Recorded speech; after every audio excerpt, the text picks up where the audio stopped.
The old house loomed before me, a dark and foreboding presence in the moonlight.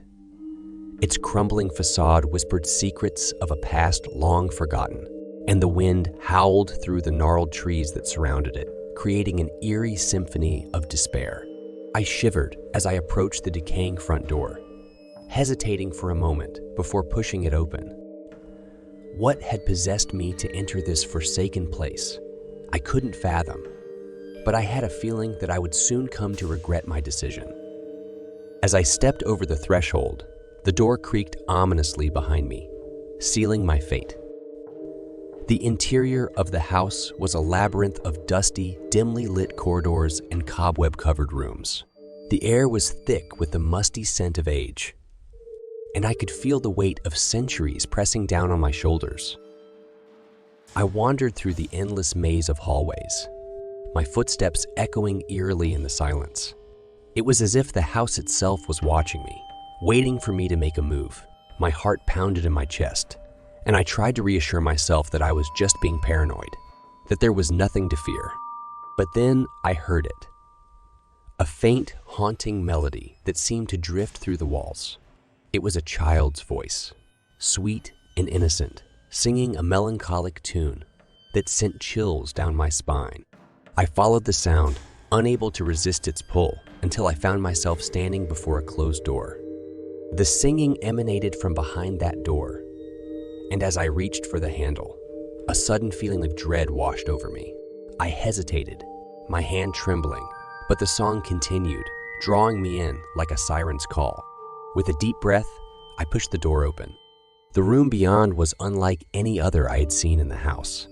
It was filled with antique toys, their glassy eyes staring blankly into space. The source of the singing became apparent.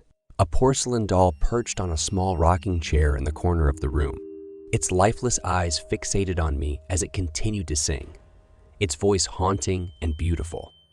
I approached the doll, a mixture of fascination and fear coursing through me. It seemed so out of place in this decrepit house, so out of time. As I reached out to touch it, the singing abruptly stopped, and the doll's head turned to face me with a mechanical jerk. "Play with me," it whispered, its voice a hollow imitation of the sweet melody it had sung moments before. I stumbled back, my heart racing. The doll's porcelain face twisted into a grotesque grin, and its eyes seemed to follow me. Panic set in as I realized I couldn't leave the room. The door I had entered through was gone, replaced by a solid wall of wood. I was trapped. "What do you want from me?" I cried, my voice quivering. The doll's grin widened, revealing rows of tiny, sharp teeth. "I want to play forever," it whispered, and suddenly the toys in the room began to move, their joints creaking as they came to life. I watched in horror as the dolls and stuffed animals began to dance and twirl, their movements jerky and unnatural. They circled me, closing in with each step, and I realized with a sinking feeling that they were not here to play a game. They were here to play with me. I screamed as the toys lunged at me, their small hands grabbing at my clothes, scratching and biting. I fought back, swatting at them with all my strength. But they were relentless. I could feel their tiny teeth sinking into my flesh, drawing blood. The doll on the rocking chair watched with glee, its laughter echoing through the room. "You'll never leave," it taunted. But I refused to give in to despair. With a burst of adrenaline, I broke free from the clutches of the toys and made a desperate run for the door. To my astonishment, it was there, as if it had never disappeared. I flung it open and stumbled out into the hallway, gasping for breath. I ran through the twisting corridors, the house itself seeming to conspire against me. Doors slammed shut, staircases crumbled beneath my feet, and the walls closed in, threatening to crush me. But I refused to give up.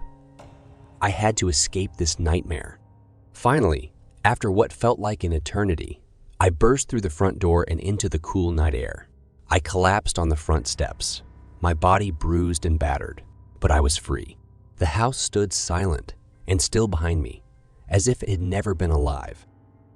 As I caught my breath, I couldn't help but wonder what had drawn me to that cursed place in the first place.